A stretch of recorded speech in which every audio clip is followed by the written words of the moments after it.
I liked a lot of the Family Guy had jokes in the three films they did. They had some really clever bits. Some of the in-between bits were not so clever. So I'm not sure that they couldn't have made them a bit shorter. They just seem a little long to me. But I really love a lot of moments. I think they're very funny, and he's done a really good job. And you can produce the next one. The cost of films problem that goes on today is an interesting one, because the more recent Harry Potter films, for instance, cost a fortune, and the CGI visual effects, if you just look at it shot by shot, you can spend an absolute fortune in trying to get shots perfect and using all of the elements that you need. On the very first Star Wars, we spent probably, of the 10 million that we made pictures with, we spent about 3 on the visual effects. And they were very, very straightforward visual effects. We used models, human-controlled models. Computers were very, very crude at the time, so the only computer work that was done on the first Star Wars was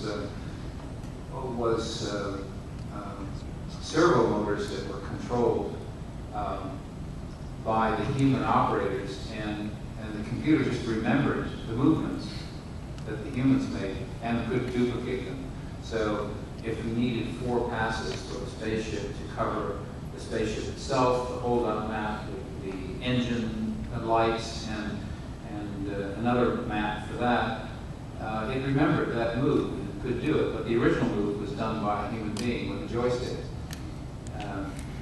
And that technique had been used since the 1930s. It wasn't new at the time. The only new part was the computer controlling the repeat of the movement. But now in the CGI era, the cost of its time is what it is mostly. You either have to have lots of time or lots of people, and the people cost money. Now there are films still that get made for a very modest budget. An acquaintance of mine made a film last year who was a visual effects person who directed an entire feature film and did all the visual effects himself in his Mac in the garage for something like $700,000 or $800,000, and it did very well. It's called Monsters. I don't know if anybody saw it. And of course, you don't see the creatures very often, so he didn't have to do a lot with them, but it still works dramatically as a story. And I think what the trick with visual effects films is to lay out the storyboards in such a way that you identify the important shots, which is what we did with the first Star Wars and all of the Star Wars films. And you put them all up on the wall, and you decide which are the important shots, which are the ones you have to concentrate on. There's a shot in the original Star Wars that we thought was a very, very simple shot. It was the land speeder coming into the spaceport, most nicely, after the encounter with the stormtroopers, where it goes up to the cantina and parks. And the land speeder was on wheels at that time, and we wanted to raise it up slightly so it looked like it was hovering a little more. And we tried that shot about 6 or 7 times and couldn't get it to composite well at all. We sent it over to Disney's visual effects people, and they eventually did a version that was a lot better than what we were doing at 9/11, but it still wasn't very good. It was very grainy, and so we went with it anyway. We left it in. And there were other shots that we just dropped completely that didn't work, and yet the opening shot of the film, this is the crawl and the pan down to the planets and the spaceships coming in. That shot has 38 elements in it, and it was composited on a triple-headed optical printer that really work all that well. It was okay, but and we did it over and over and over, and the color balance didn't quite work, and some of the elements got scratched. We had to reshoot the elements. Anyway, that shot took 8 months. It took the entire time that I was working in post-production to get that one shot. Now, that wasn't all the time. Of course, they're working on dozens of other shots, but you shoot a shot like that, and you have to send it off to the lab and wait for the elements to come back, and you look at them, and then you composite something, and then you look at that.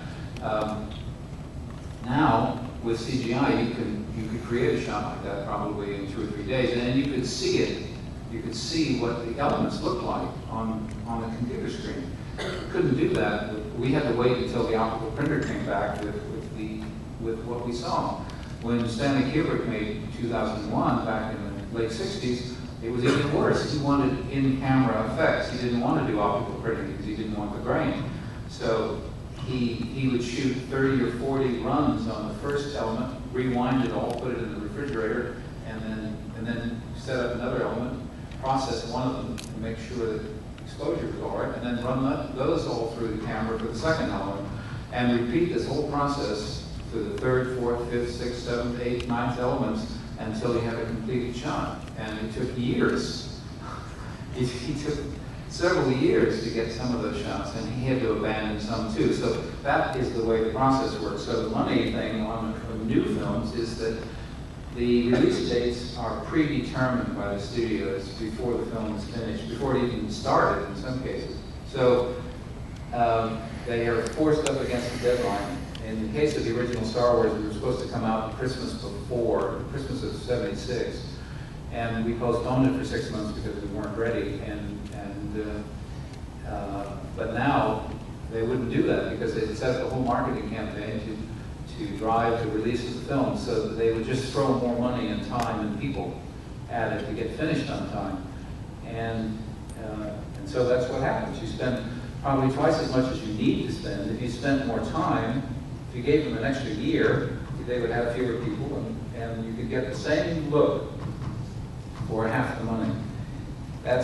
And we had technical difficulties with the camera, so we decided to jettison the scene and put the information that's in that scene in the scene with Greedo and Cantina. So it's a redundant scene. If you see it in the special edition, you look now and you say, well, wait a minute, we know all of that already. And so it's unnecessary, but there was a lot of pressure from Fox to have some additional scene, to be able to say that the special editions were new and different.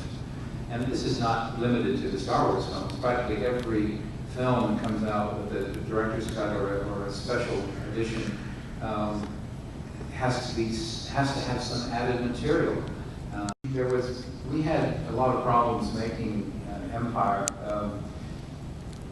financial problems, because George wanted to have the company pay for the whole thing, didn't want to borrow any money from Fox. So we were working on a tight budget. We had weather trouble in Norway, and we had actor problems with accidents. We had to stop shooting a couple of times. We had and Kurtz was working slowly in some sequences. And we actually, toward the end, we had 2 units working. I directed some of the material myself, and so by the time we got finished, we went over budget a bit, and I was responsible for that. And also George felt that the film was a bit too dark. He didn't like the final film as much as he thought it might have been. He also had a problem with the fact that he thought that Kurtz was a director who he could just phone up and tell him how to direct it, which he couldn't, and Kurtz wouldn't hear about it. So there was a bit of tension there, and so in the meantime, he'd made with Steven, he'd made Raiders of the Lost Ark, which was sandwiched in the middle there, and it had been released and done well, but it was a roller coaster comic book kind of movie, and very enjoyable. But so he wanted to jettison what we had worked out as a story for Jedi, and start over and make it more actiony. That's where the and knew exactly when the Death Star came in, and everybody said, well, wait a minute, we did this already. It was just a difference of opinion. I mean, there are a lot of people who like Jedi. I don't like it as much as the others personally, but I've talked to people who like it a lot. And liking a film is very subjective. You know, it's down to what you see in it, what you get out of it. So you can have 25 people go to this very same film and come up with 25 different opinions about it. Or as the old Jewish joke comes out, you have 10 people see the film and you come up with 25 opinions. So there was a disagreement there as well, and Jim Henson was pressuring me about the Dark Crystal. Originally, he said he could make it a bit later, but he wanted to start, so I decided it was probably better to take that challenge up and let somebody else finish Jedi who would be more interested in